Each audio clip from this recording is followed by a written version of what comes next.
Hi hello నమస్తే. ఈ పహల్గామ్ ఇష్యూకి సంబంధించి ఏ ఏ వ్యక్తి అయితే హైలైట్ అయ్యారో, ఎంటైర్ ఇష్యూ మీద హైలైట్ అయ్యారో, ఏ వ్యక్తి అయితే తన భర్త చనిపోతే తన భర్త దగ్గర పక్కన కూర్చొని హిందూ అయినందుకు నా భర్తను చంపేశారని ఎవరైతే చెప్పారో, ఎవరి ఫోటో అయితే వాళ్ళ ఫోటో తీసి దేశవ్యాప్తంగా దాన్ని తిప్పారో, ఇప్పుడు ఆ అమ్మాయి ఈరోజు ఒక ప్రెస్ మీట్ పెట్టి తన భర్త చనిపోయాడు కాబట్టి తన ఆత్మశాంతి చేకూరాలని నేను కోరుకుంటున్నాను, కావని ఇప్పుడు దీన్ని కమ్యూనల్ ఇష్యూగా మార్చడం నాకు ఇష్టం లేదని ఒక స్టేట్మెంట్ చేసిందండి. ఇప్పుడు దేశవ్యాప్తంగా ఇప్పుడు ఈమె ఫోటోనే దేశవ్యాప్తంగా తిప్పారు. ఇప్పుడు ఈమె ఫోటో వల్లనే చాలామందికి బాధ వేసింది. ఎందుకంటే తను భర్త చనిపోతే పక్కనే కూర్చొని ఉండటం, ఆ ఫోటో తీయటం, అది దేశవ్యాప్తంగా మొత్తాన్ని కలిచివేసింది. చాలా బాధ వేసింది అనమాట. ఇప్పుడు ఆమె ఫోటోని ఇప్పుడు అంత దేశవ్యాప్తంగా తిప్పినప్పుడు సడన్గా ఆమె వచ్చి ఈ యొక్క మత గొడవలు నాకు ఇష్టం లేదు, మా ఆయన శాంతి కూర్చోాలని కోరుకుంటున్నాము, కాశ్మీరీ ముస్లింని మీద దాడి చేయడం కరెక్ట్ కాదని ఒక మాట అనడంతో మొత్తం సీన్ మొత్తం మారిపోయింది. విపరీతంగా ఈమెను ఎట్లంటే అబ్యూస్ చేస్తున్నారు ఆన్లైన్లో. చాలా బాధాకరమైనటువంటి విషయం ఇది. ఓకే, ఇదిగో చూడండి, ఇక్కడ ఏముంది. This is what statement she made. Don't want people going against Muslims or Kashmiris. Wife of navy officer Vinay Narwal killed in Pahalgam attack. ఏమేమందంటే ఇప్పుడు జరిగింది అయితే జరిగిపోయింది. ఇప్పుడు ఈ టైంలో ముస్లిమ్స్ మీద కాశ్మీరీస్ మీద దాడి చేయడం అనేది కరెక్ట్ కాదని ఒక మాట అంది. ఈ మాట అంటే చాలా పెద్ద మనసు ఉండాలి. అదే ఆడవాళ్ళు ఒక పగ తీర్చుకోవాలన్నా, ఒక వ్యక్తిని క్షమించాలన్నా, ఒక వ్యక్తిని ప్రేమించాలన్నా ఆడవాళ్ళ తర్వాతనే అని ఒక ప్రూవ్ చేసిందనమాట. ఆడవాళ్ళు పగబట్టారంటే ఇక వాళ్ళు వదలరు, ఆడవాళ్ళు క్షమించారంటే వీళ్ళు చాలా ఆశ్చర్యంగా క్షమిస్తారంటానికి ఒక ఉదాహరణ ఈమె. గతంలో ఇట్లాంటివి చాలా జరిగినవి, అవి మనం చూద్దాం. ఓకే సరే, ఇప్పుడు ఇంతకీ మీద వాళ్ళు ఏం ట్రోలింగ్ చేస్తున్నారంటే ఇది నేను చూపిస్తాను మీకు. ఇప్పుడు వాళ్ళ మీద విపరీతంగా ట్రోలింగ్ చేస్తున్నారు. చూడండి, navy officers video calls for piece. దేశంలో ప్రశాంతత ఉండాలని నేను కోరుకుంటున్నాను అని అంటే అండ్ గెట్స్ ట్రోల్డ్. ఇప్పుడు ఆమె ప్రశాంతత ఉండండి, గొడవలొద్దు అంటే ఆమెను అబ్యూస్ చేయడం కరెక్ట్ కాదు కదా. అంటే ఏం కోరుకుంటున్నారండి, అసలు ఏం కోరుకుంటున్నారు మనకు అర్థం కావట్లేదు. ఓకే సరే, ఇప్పుడిప్పుడుగా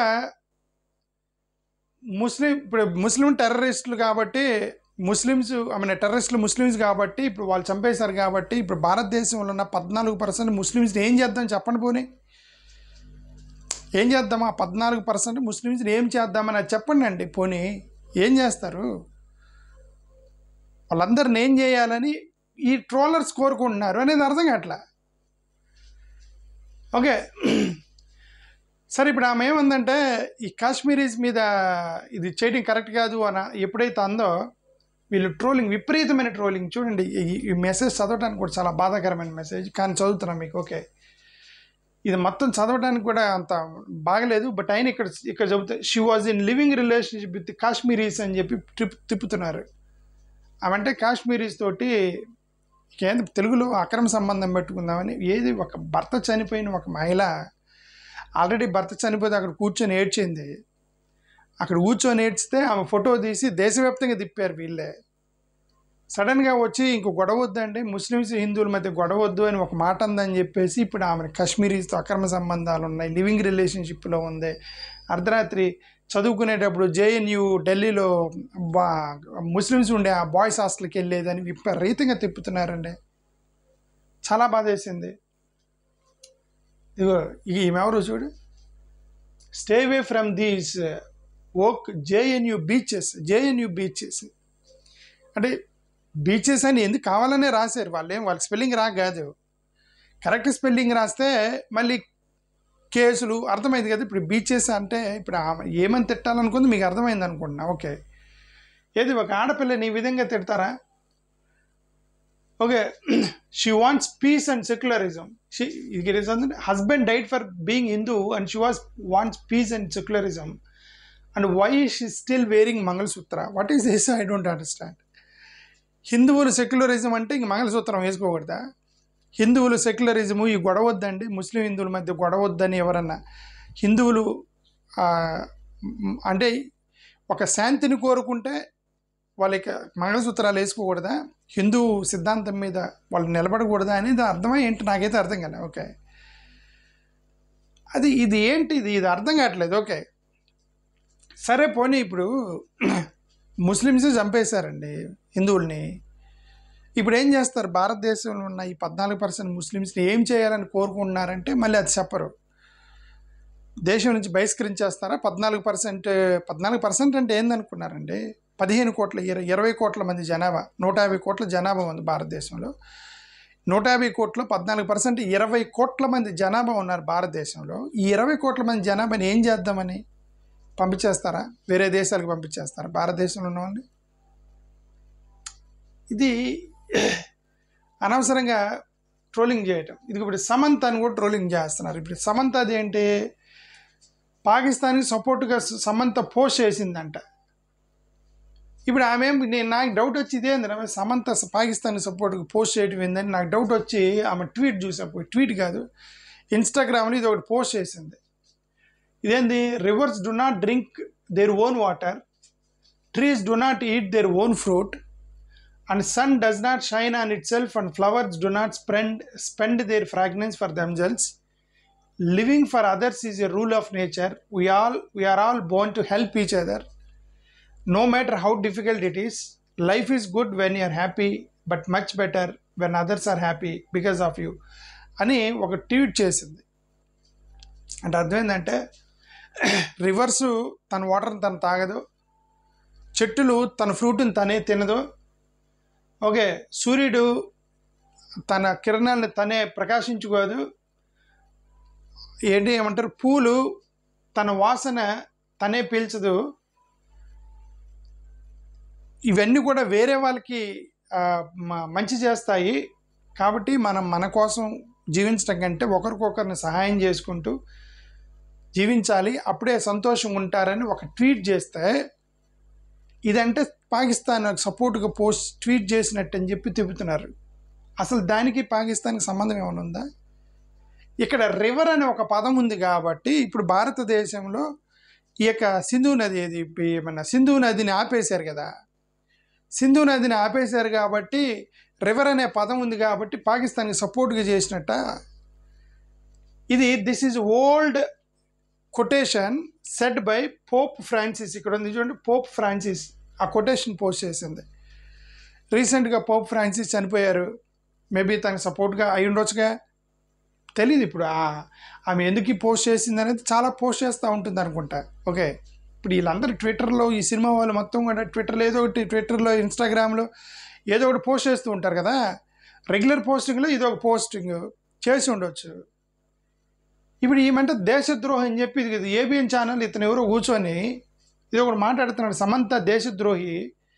అతను వీడియో చూసి ఈయన సమంత దేశద్రోహి అన్నాడు అని చెప్పి ఆయన వీడియో మొత్తం విన్నారు ఏబిఎన్ ఆంధ్రజ్యోతిలో. అతను అంటాడు, ఆమెకు సినిమాలు ఇవ్వకండి,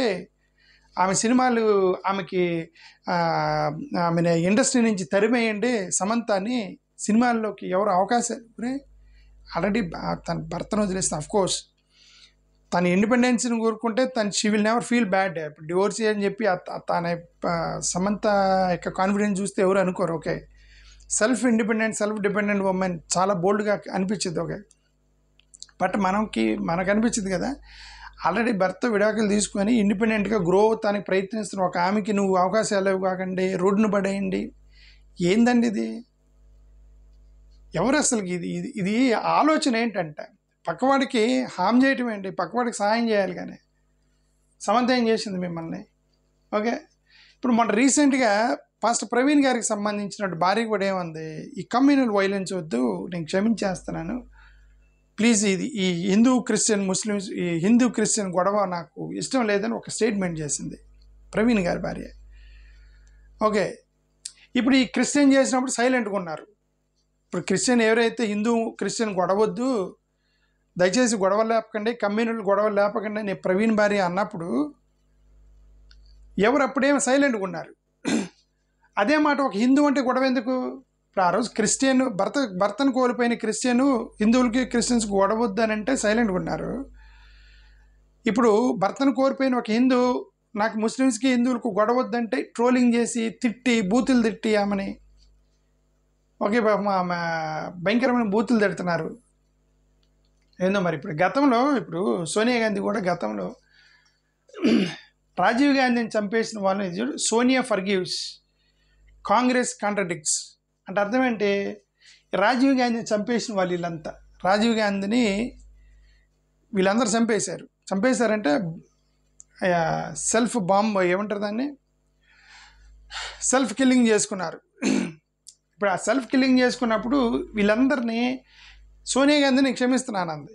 కానీ కాంగ్రెస్ వాళ్ళు ఏమెవరండి నువ్వెవరండి క్షమించడానికంటే మా నాయకుడు రాహుల్ గాంధీ రాజీవ్ గాంధీ మా నాయకుడిని చంపేశారు, వీళ్ళందరినీ ఉరిశిక్ష చేయాల్సిందే అని చెప్పి కాంగ్రెస్ వాళ్ళు మొత్తం గొడవ చేస్తే ఈమె భర్తను కోల్పోయిన భార్య క్షమించేస్తానప్పుడు మనకెందుకు అది విషయం. ఓకే, గతంలో ఇది గ్రాహం స్టెయిన్స్ని చంపేసినప్పుడు గ్రాహం స్టెయిన్స్ భార్య కూడా అదే అంది.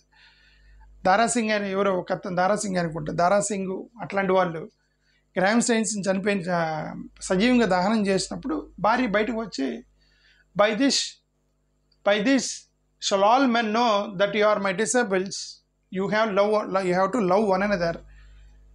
సో నేను క్షమించేస్తున్నాను మా భర్తను కాల్ చేసిన వాళ్ళని, ఐ లవ్ దెమ్ అంతే సింపుల్గా. ఓకే, వీళ్ళందరూ ఆడవాళ్ళే చూడండి, ఇప్పుడు వీళ్ళందరూ ఆడవాళ్ళే. ఇక్కడ గ్రాహం స్టెయిన్స్ భార్య కానీ, ఇక్కడ సోనియా గాంధీ భర్తను కోల్పోయిన సోనియా గాంధీ కానీ, ఇటు ప్రవీణ్ భార్య కానీ, ఇటు పక్క సమంత కానీ, ఓకే ఇది ఈ అమ్మాయి హిందూ మహిళ, ఓకే హిమాంచి కానీ, వీళ్ళందరూ ఆడవాళ్ళేనండి. ఇప్పుడు ఆడవాళ్ళకి క్షమించేస్తున్నప్పుడు వీళ్ళకి అదే చెప్తున్నావు. ఇప్పుడు ఇదే ఒక పక్క ఆడవాళ్ళు క్షమిస్తే ఆడవాళ్ళు పగబట్టే వాళ్ళు కూడా చాలామంది ఉంటారుగా. పగబట్టడం అంటే న్యాయం కోసం పోరాడే వాళ్ళు కూడా చాలామంది ఉంటారు. ఇప్పుడు మనకి కంటికి కనిపించేటువంటి కొన్ని ఇన్సిడెంట్స్ చెప్తున్నా చూడండి. ఇప్పుడు ఇక్కడ మనకు తెలుసు కౌశల్య సంగతి మనకు తెలుసు. ఓకే, కౌశల్య అని చెప్పి నార్త్ ఇండియాలో ఒక అమ్మాయిని లోయర్ క్యాస్ట్ అతన్ని ప్రేమించి పెళ్లి చేస్తే నడి రోడ్డు మీద నరికేస్తే ఆ నరికిన వాళ్ళకి శిక్ష పడేంత వరకు కొట్లాడింది. ఒక అప్పర్ కమ్యూనిటీ అమ్మాయి లోయర్ కమ్యూనిటీ అతన్ని ప్రేమించి పెళ్లి చేసుకుంటే ఈ పరువు హత్య నడి రోడ్డు మీద నరికేశారు. హస్బెండ్ని నరికేస్తే వాళ్ళకి శిక్ష పడేంత వరకు నార్త్ ఇండియాలో కొట్లాడింది కౌశల్య. కొంతమంది క్షమిస్తారు ఆడవాళ్ళు. ఇప్పుడు ఈమె నాకు న్యాయం కావాలని కొట్లాడింది. ఇప్పుడు అమృత మనకు తెలుసు కదా, ప్రణయ్ అండ్ అమృత కేసు తెలంగాణలో. ప్రణయ్ అండ్ అమృత ప్రణయ్ని చంపేశారు, కొట్లాడింది న్యాయం కోసం. మొత్తం వాళ్ళ నాన్న కూడా సూసైడ్ చేసుకుని చనిపోయేంత వరకు కొట్లాడింది. కొంతమంది ఆడవాళ్ళు ఇప్పుడు మన సునీత రెడ్డి గారు తెలుసు కదా, వివేకానంద రెడ్డి గారు వాళ్ళ నాన్నగారిని చంపేస్తే ఆమె కొట్లాడుతుంది, ఇంకా కొట్లాడుతుంది. రైట్. సో ఇప్పుడు వీళ్ళు కూడా ఏంటంటే ది అదర్ సైడ్ వీళ్ళు కూడా ఉమెనే. ఎవరైతే న్యాయం కోసం కొట్లాడే వాళ్ళు కూడా ఉమెనే, క్షమిస్తానన్న వాళ్ళు కూడా మహిళలే. వాళ్ళ యొక్క ఇంట్రెస్ట్ని మనం వదిలేయాలి, కానీ వాళ్ళని ట్రోల్ చేయటం ఏంది, వాళ్ళని తిట్టడం ఏంది, బూతులు తిట్టడం ఏంది, అబ్యూస్ చేయటం ఏంటి సోషల్ మీడియాలో, ఇది నాకైతే అర్థం కాలే. థ్యాంక్ యూ, నమస్కారం.